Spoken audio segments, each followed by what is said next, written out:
Okay, welcome everyone. We have another guest speaker today for our speaker series at Waterloo United. I would like to welcome Drew Wright. Drew Wright is from BVB International Academy America, and Drew is the Director of Soccer Development as well as the College Program Director. Drew, welcome.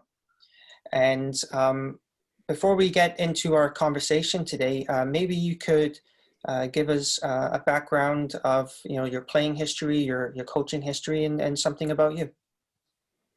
Yeah. First of all, Paul, thank you for inviting me, and for a pleasure to speak with you guys on this. In terms of my background, I'm born and raised in Jackson, Mississippi. I grew up there all the way through until my high school, until I finished high school. And I was fortunate enough after high school to get a soccer scholarship to Wake Forest University, where I actually played soccer and football. I was a striker on the soccer field, and then I played wide receiver and did kickoffs on a football field. So fortunate enough to have the experience of playing two sports in college. And after college, again, fortunate enough to have the opportunity to go play professionally in Brazil. So I played in the second division in Rio for a club called Cia Rio de Janeiro. And after I finished playing, I moved back to the States here, and that's when I got into coaching. So I started actually in New Orleans. So I coached for Chicago Fire Juniors in New Orleans for 2 years before I made my way here to Texas, which is where I currently reside. And actually came to Texas and worked for Liverpool Football Club starting in 2012 up until 2018. And then as a club, we transitioned ourselves into BVB, which has been a great experience since then. And now for me to have the opportunity to work closely with BVB as a director of soccer development, as well as a college program. So a little bit of my background there. That's great. It's quite a journey from, like you said, from Mississippi to Brazil and then to Texas. It's amazing what soccer can do for a person, and being able to move across and around the world. It's fantastic. As you know, with our speaker series, we want to talk to people and learn about their experiences, learn about what's gone great for them, what challenges they've had over the years, and how they've overcome it. So maybe we can go back to your early days of soccer, and can you talk about what that experience was like for you? Did you have great mentors or coaches? What was it like being a person of color playing soccer in Mississippi? Yep. Yeah. Very, very interesting. I think it's probably the best word, how I would describe it now. But in actuality, it was very difficult. Again, obviously from Mississippi, it's not necessarily known as a soccer state, or at least it wasn't back in the day. And I'll be 34 this year, so I'm old, but not old. So kind of interesting in terms of that. But in terms of I started playing soccer when I was 3.5 at the YMCA. So you start kind of in a YMCA system. And then when you turn 6, you have to transition to a club. And at the time back then, the clubs actually didn't allow Blacks to play. So my first experience playing or trying out for club soccer actually began at 6, being told, actually trying to walk onto a field and being pushed back from a white person saying that N-words are not allowed to play here. So that was my first experience of club soccer. Needless to say, kind of growing on from there, I had a couple friends who were actually some from Africa, a couple from here, and my parents and their parents got together and they started an all-Black soccer organization. It's called Central Jackson Soccer Organization, to give us an opportunity to play. So my parents didn't know anything about soccer. My dad read soccer in a book. The experience in terms of that was just an opportunity for us to have a chance to play. So I grew up playing within that club from 6 until 12. And again, kind of without going into too much detail in terms of it, it was very difficult. As a club and an organization, we were put on probation for 4 years. And so what that essentially meant, the first year we were only allowed to play internally. So we had 5 teams. And at the time, again, Blacks didn't play soccer in Mississippi. So we had multiple age groups. So when I was 6, I actually played U6, U12, U10, and U14 because we had different ranges. So what we would do is we'd drive into a neighborhood and go around, knock on doors that day and say, anybody want to play? And whoever came out and got in the back of my dad's truck, that's who we practiced with and played, you know? And so each week it could be differently. So we had, like I said, teams that were made up of different age groups. And I did that for the first 4 years of my career playing within the club. And so internally there, we could only play against each other. And then the following year, we were allowed to play against different teams, but only at their place if they wanted to play us. So again, because it was all Black teams, there was a lot of animosity in terms of, you know, wanting to play or feeling safe to play us. Definitely didn't feel comfortable coming to our facility to play.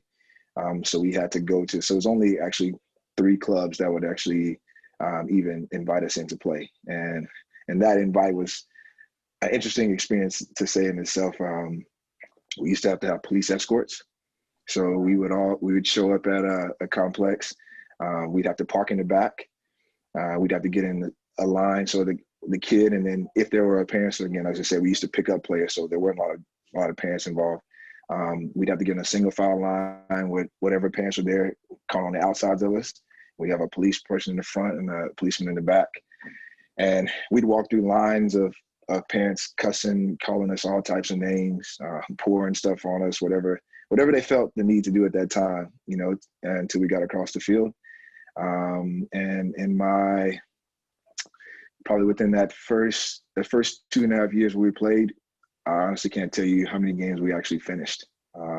Typically the games ended in fights or brawls or parents coming onto the field. And again, not necessarily a proud moment in my life in terms of that, but we literally used to, as kids, have to fight parents for survival to get off the field. The police would kind of stand back and watch it happen.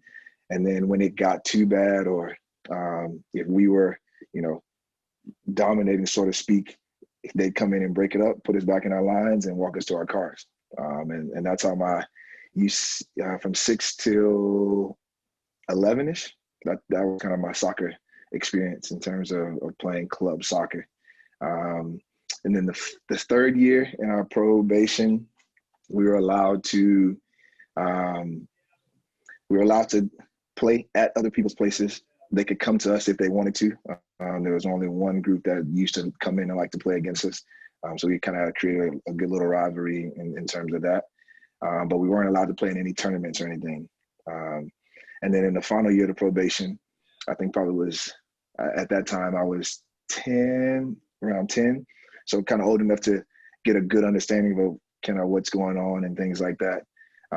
We were allowed to play in tournaments, but we weren't allowed to win them. No. So we would go to a tournament, and actually that year we literally won every tournament we played in.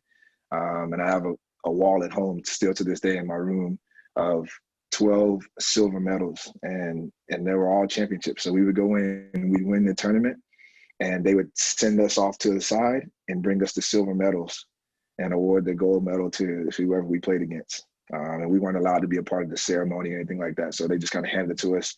We'd go off to the side and kind of celebrate on our own with our second place medal. So, and then the final year, we were considered a club or an organization under Mississippi Youth Soccer Organization. So it was interesting, very interesting in terms of that side. And when I turned, 12, I had an opportunity at the time here in Mississippi. Belhaven College was the university here, and they are NAIA, so they were recruiting outside, and they recruited a lot of Trinidadian.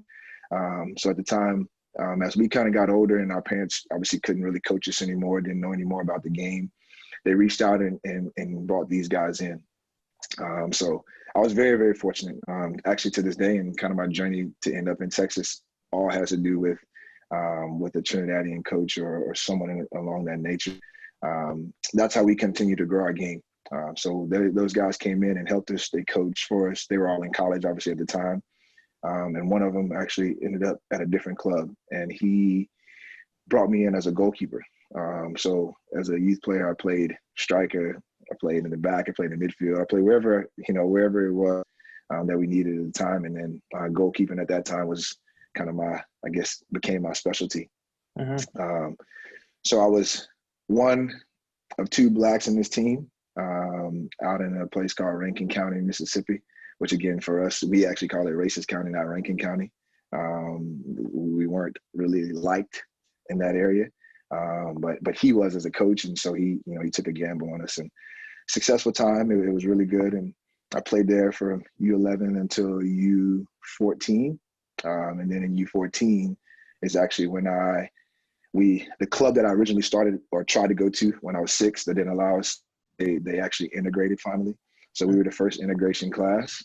So 5 of us went and joined the team there, which ironically at the time was good friends of ours because we all went to school together, but we played against each other. So we were rivals on a Saturday and a Sunday, and friends throughout the week. So it was a very interesting dynamic on how that worked.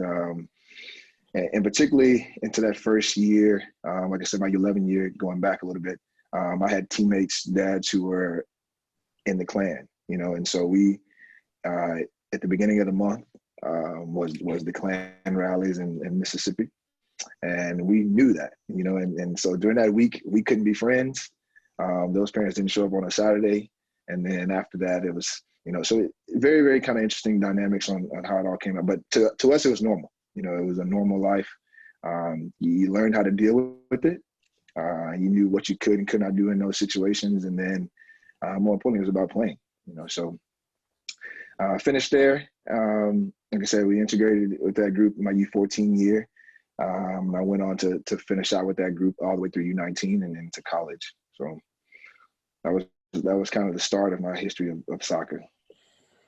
Wow, I say interesting, and that doesn't even close, that's not even close to describing the kind of experience that you would have to, and I say education, but it's probably not really the right term, but you learning how to deal with the the social, you said it was normal, but it doesn't now, it shouldn't sound then, but it doesn't sound normal, right? It's not something that you think, you said at 10 years old, you just knew what was going to happen, and you had to, fight for your survival and fight to play the game that you loved. And that must have been, really tough, and the mentality that you need to have in order to keep playing, because I'm sure it would have been easier to say, well, I'm just not going to play anymore, right? This is too difficult, and I don't want to deal with the, the people who won't let me play. And that, to me, is inspiring to hear that, a group of young people, as well as the parents, continue to fight and fight for their children and their right to just to play a game. And it's, to me, that's an unbelievable story. And maybe we should make a movie about that, I think, or something like, call Netflix or something. But it's, it's amazing. And obviously that's something that I wouldn't have, I didn't grow up in the South. And being a white person, I'm just born into privilege, and I just couldn't imagine the difficulties that you would have had to go through on a daily basis. And it's, I said, it's inspiring, and I'm sure it'll inspire our players and those who are maybe still having difficulties to continue to fight and stand up. And it's an amazing story. Did you find any, was it, I say better, and better is probably not even the right term either, but once you moved on to Wake Forest, how was that environment? And being at it's a big school, ACC, Division I, lots of, TV coverage and things like that. Was it a more inclusive environment, or was there still difficulties there? Yeah, so I think, for me growing, again, having that experience growing up, and I have to give a lot of credit to, most importantly, my parents, and then those guys who coached me. So again, they were my coaches, but they were what I consider older brothers, and obviously to this day, I still consider them as my older brother. So it's kind of an interesting dynamic when I'm introducing or talking about. I'm like, oh, it's my older brother, but he's my coach. And so for us, it was all about the family perspective, Mm-hmm. and to being able to understand how to deal with that. And so they helped me through a lot. Obviously, they were foreigners, so they had a different experience, as being Black foreigners. But they saw and understood a little bit of kind of what we went through. And in terms of going into the college game, it helped me because, again, Wake Forest, again, is a predominantly, white university. Mostly the most people there, most Blacks are mostly athletes. And so it kind of fell into the realm of what I was kind of used to, in terms of understanding that, I'm a minority, and interesting, in terms of from the team's perspective is, we had a good mix. Two of my best friends from till today were guys that I played with, but from two completely different ends of the world. And one's from Connecticut, and one's from Sierra Leone, but he grew up in Virginia. So when we first met at Wake, and I would kind of talk a little bit about, and we played against each other in club at different showcases and things. But when we kind of actually got a chance to talk, they didn't believe me. They didn't believe that that was real or it was possible. And so one of them, a guy named Mike LaHood, who went on to play in MLS for years, and close friend of mine now. He actually came home with me our freshman year to said, come experience this.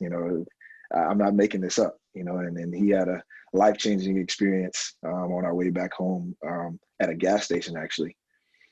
Coming back, we stopped at a gas station. Well, we drove back. It's a 14-hour drive, and him and I were driving back. And I know the route. I know the roads. I know the ropes. And, there's certain areas in Mississippi you just don't stop. And he was driving, and then he ended up stopping while I was asleep. And he had an experience of a lifetime, in terms of welcoming him to the South, and it's changed him and his mindset of it, So in the college game, like I said, to kind of get to what you're saying in terms of Wake, it allowed me to be very open-minded, but also understanding the situations, within the team, and within the university. Great university. I loved everything about Wake. But everywhere you go in life, there's that difficulty, I think this day in 2021, there's a more light being shined on the wrongs or how things are being held, but it's always present. And I think for me, having the experiences that I did at a young age allowed me to be a little bit more knowledgeable and aware of it at that time, when I was in school. So there were things that happened in school that led along those lines. My hair is one of the stories. They can't see that, but I have very long hair, and there's a reason as to why I have long hair. I had to have straight A's from my mom, but my school wanted me to cut them. Wake didn't have anyone that graduated at the time with long hair, and I was the first to walk across the stage at that university. And I went through some trials and tribulations in terms of, professors trying to not allow me to graduate and things like that. But the successes were there, so I was able to graduate from Wake with honors and with 3 degrees. So it was a great experience overall. Yeah, congratulations on that. And I appreciate it. How, through your difficulties, how were you able to not just manage, but overcome? I know you mentioned your parents and some coaches. For the players that are watching, what kind of advice would you give to them if they're having similar experience to what you had? And what would you say to them in order to be able to communicate, or in general just overcome the difficulties that they're having? I would definitely say I think the best advice, I know for a fact the best advice I was given, I actually came from my dad at about 10, and it was after one of those games where we ended up having a fight, and a dad swung and hit me, and I was trying to go to protect myself. And afterwards, I got in trouble. I got whooped at home for trying to protect myself, you know, and I didn't understand why at the time. And the best advice he ever gave me was, he said, listen, there's one or two things. You're either going to learn how to deal with this or you can't play. And that was the only two options I had. So what he taught me, and my mom as well, is she was a child psychiatrist. So she used a lot of, obviously, the mental side of it, is understanding the situation. You know, it's not fair. It's, you know, it might not be right, but it's there. And then, you know, in order to overcome it, you have to understand it. You have to understand that there are going to be difficult times. Everyone's not going to like you. Doesn't matter if you're black, white, and, you know, Asian, any race. And that's okay. That's the world. That's life. So once you kind of get okay and get an understanding of that, in particular at a younger age, I know it's more difficult. It's now finding ways to overcome it and see the successful side. So for me, one of my things was I was fast. Runner was one of my favorite cartoons at the time, and when, you know, parents were calling me monkey or N-word during the games, I would run past players and I go beep beep, you know. So that was my way of tuning into the game, so I could focus on what was important. So finding, you know, that outer source that helps you focus on your goal. And my goal was, I wanted to be the best player I could be. And every time I walked off the field, I wanted that parent who was calling me names or whatever they were doing in the game to be able to go back in their car and go, man, did you see that kid? Or, man, he was one of the best players out there. You know, and showing that I could fight through whatever else the outer sources were, that at the end of the day, you were going to respect. You'd never have to tell me that. You never have to admit to my face that, oh, he was, but at least I know I could walk off the field and you were thinking it. And that was my way. And to this day, that's how I carry myself and live my life in terms of that. So, you know, it's finding whatever, you know, your goal is, and understanding you have a mission. And then, more importantly, understanding that you're not the only one going through it. You know, there's people out here. It's happening everywhere. You know, again, like I said, we're talking early 90s into the 2000s when this is kind of all going on. Our club was founded in 94. So, you know, we're not talking about the 1960s. Yeah. It's present. You know, it is very present in this day and age with more and more, you know, publicity coming out about it. It makes it a little bit easier, you know. But to understand how to deal with those experiences all comes from understanding that it's a reality. Yeah. Yeah. And I think you really, when you talk about, you know, this wasn't 50, 75, 100 years ago, right? This is modern times that you're talking about, where it's still happening. Right? And I think that's, it's good for people to understand that too, that although there may have been progression in terms of, you know, calling people out on it and making people more aware and more education, it's still something that's prevalent and we need to do more and about that and create more education and make people aware. So that's something for me is really really interesting, that it's not that long ago, and it's still a problem. What about, so you know, you finish your playing career, and now you want to get into coaching.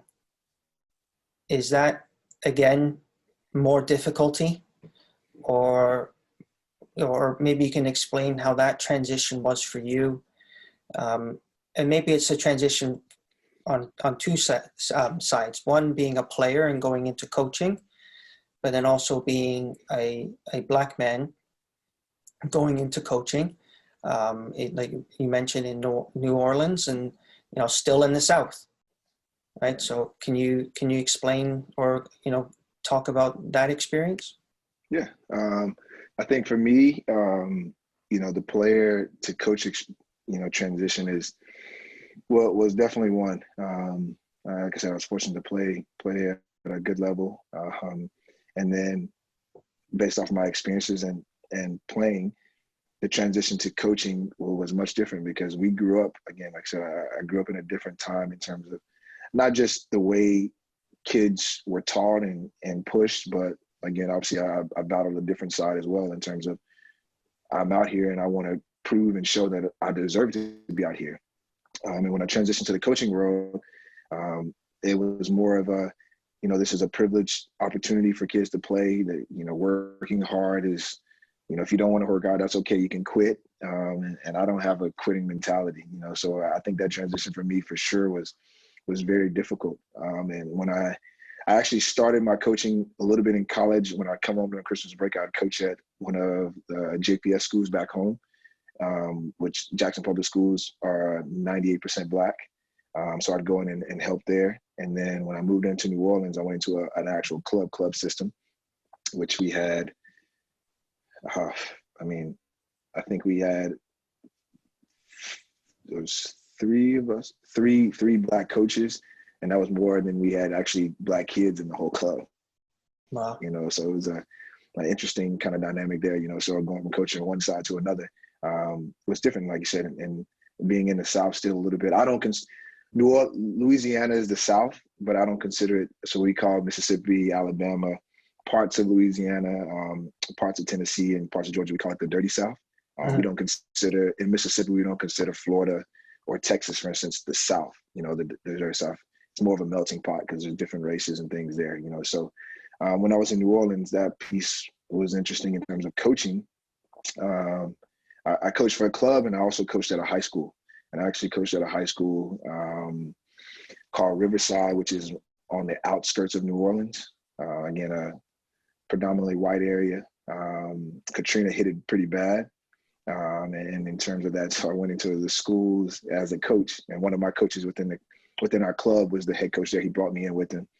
And I had a very interesting introduction to the school in terms of coaching. We went to it was kind of like an open night. It's basically where they bring back all the old families and, alumni of the school. It's in a small area. So it's one of those places where, your great granddad went to school here, your dad went to school here. So everybody in the family lives and goes to school here. Needless to say, I stood out. And when we were doing the introduction of the different sports and who the coaches were, I got caught up as the head boys soccer coach, and the room went silent. And, the whisper started, and it took the principal to come up to say, hey, he's qualified, Steven, which is the guy who brought me in, really recommends him and, essentially give him a chance. So, but again, for me, that it didn't faze me. I was prepared for that. I was ready. I was used to it. And more importantly, it gave me a challenge. It gave me a chance to say, hey, go show what you're about. Can show that you can do this. And, just an interesting and quick experience with there. And again, from the coaching side, at the time, again, I had dreadlocks at the time. So my appearance is extremely important to me. And it was one of the things that my mom taught me when I was younger, when I started growing hair. I was in ninth grade, is I always had to know, if you're going to have long hair, whether at the time I had braids or dreadlocks, you're going to already be stereotyped in one perspective or another. And you have to be accepting and understand that, or don't have it. You can't use that as an excuse to say, oh, well, this didn't happen because they did that. If you're going to do it, you're going to have to know that that's coming. So I've always known that. Yeah. So in presenting myself, it's, and again, this carries into today here in Texas, is I wear my hair back. I don't wear it out and down in a coaching environment or in a setting like that because of an appearance perspective. I know that times have changed dramatically in terms of that and the acceptance of it. But I still have a very old school mentality based off of, kind of where I'm from. And like I said, kind of one of the experiences, we were headed to Lafayette for a tournament for the school. And I always do this now. It's just kind of a thing I've always grown up with. I'm always the last one in, so again, at the time I was obviously the coach of the team. So I wanted all the kids to go in and our bus driver was one of our parents. And so she kind of went up to talk to the place and say, hey, we got a busload of kids coming, da, da, da. And she was trying to get the bus driver's meal for free, which is hers. And so she was at the counter. All the kids are going through, and we had the girls team and the boys team. And she's waiting, and all the kids go through. And now it's time for her and me to go in. And the cashier lady was checking in. And when it got to the end, she turns to her, and I'm standing right there. She goes, oh, so that's the bus driver. Uh-huh. And I just laughed, and my parent at the time, she kind of freaked out because obviously I wasn't the bus driver, but that was her first real experience of how people view me, and the two of us. And she was like, no, I'm the bus driver. And the lady was like, no, you aren't the bus driver. He's definitely the bus driver. And, so they actually had a confrontation at the counter, and I had to prove that I was the coach, pull up on a website and that, and to go in and to pay for my meal, actually, which is actually even funnier, Yeah. Whereas I would have gladly said, hey, okay, I'll take the free meal. But no, again, it's kind of about understanding the situation, so those experiences happen here and there. Here in Texas, it's again a little bit different because it's more of a melting pot. But no doubt those are things that I think about and face on a daily basis. But again, maybe not the right thing to say in some people's eyes, but for me, it's normal. It's something that I find as a daily thing, and I know how to expect it, what to come from it, and importantly, how to carry myself in those situations. Yeah. Again, it's just amazing the way you've learned how to handle those situations. And again, I just think it's a great way that you have developed over the years, from childhood and into an adult, and then into a leader as a coach. As a coach, have you had to help players that have been in this similar situation? And if you have, how did you do that? Yeah, so I have. I'm actually working with two players right now, kind of in a similar situation, different but similar. Again, here in Texas, it's a different environment, and for me, in terms of that, is right now I'm in the process of helping them understand and recognize that this is a situation. This is something you're going to face, from here on out. And right now they're kind of in the process of very similar to, I guess, kind of what you're getting at is they're not sure why this is happening. B, frustrated or, kind of down on themselves about, well, I don't really understand. And so for right now, for me, it's in that process of helping them understand, this is life. Life isn't fair for anyone, but, you do have to understand that the situations are there. So in terms of how kind of going about it is, just having conversations. This is probably for sure on record. This is the first time I've ever, spoke about my history. I don't go around talking about it. It's actually something that, not embarrassed by any stretch, but I don't feel that it's something that everybody needs to know, in terms of that, because I don't want people to look at me differently and go, oh, well, hey, you had a tough time. So that's, no, it's like I said, for me, it's life, so I try to share my experiences with them. I try to tell them, hey, listen, you're in a great situation. Times are different, believe me, and then I give them a little bit of a story, it kind of depends on what that situation may be, what they're going through. Got a kid right now who's going through a situation at school. He's now starting to see that they look at him differently. And he's not sure why, because he's been in school with the same kids, but they're now kind of getting into the high school age and school sports, and they're starting to see some of those things happen. And it's what we call it, it's undercover. So the coach will say one thing, but it has really nothing to do with that at all, and so it's trying to help them understand that, there's cues and there's opportunities where you have to then go prove them above and beyond. And that's another message that my mom in particular taught me, is you have to go out and be the best, whatever that looks like, so when those situations arise, no one can look back and go, oh, well, here's a reason why. You have to make it to where if it's you and I going for, a job, I'm going to lay it all on the line in terms of, my resume, what I have, this and the other, to where the company then has to say, well, we just don't want him for X, Y, or Z. They might not ever say it out, but, if you put yours up against mine, it's clear cut who should get it.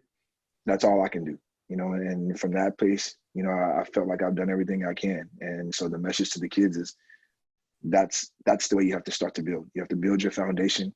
You have to know you're going to have to work extra hard. It's not fun. Sometimes it could be very difficult. But at the end of the day, if you can go home and lay down and say, hey, I gave everything I had and I've done everything I can, then, the rest speaks for itself. There's somebody who will appreciate it.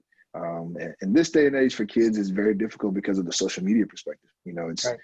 They don't have this interaction. That conversation is more about a post or a tweet or TikTok or a snap. And so I think I find it more interesting for me in terms of talking to kids on how to navigate that world. It's understand your image is important.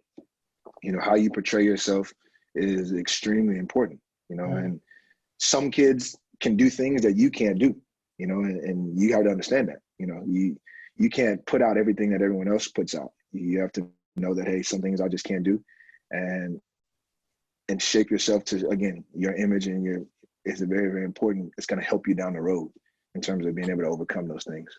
Yeah. Great advice. Thank you. Going forward, what would you like to see, or what do you think, could be done to help, whether it be athletes or, anybody, if they're, experiencing difficulties because of who they are? What do you think? And, it's obviously a very big question and there's no one solution, but what do you think are some ways that people can help and change society and change the way people think? Very, very difficult question. Right. Sorry. I think it's no, but I think it's one that, I have not often, but here and there with people that are interested or want to kind of get to know a little bit of my story. And I think, my personal opinion, it's the openness. And I think you can kind of see that in today, with the whole Black Lives Matter movement and all those that are going on. It's bringing a little bit more awareness to people. I think the first step is the awareness. The second step for me is the openness. You'll never understand what it was like or what it's like, but you can be open to listening to what I went through, and again, sometimes I'll be honest, when I have this conversation with people, they don't believe it. They're like, what? Nah, there's no way. And I'm like, yeah, and I'm not the only one. I wasn't, this is not a one thing. So there are people who experience this with me.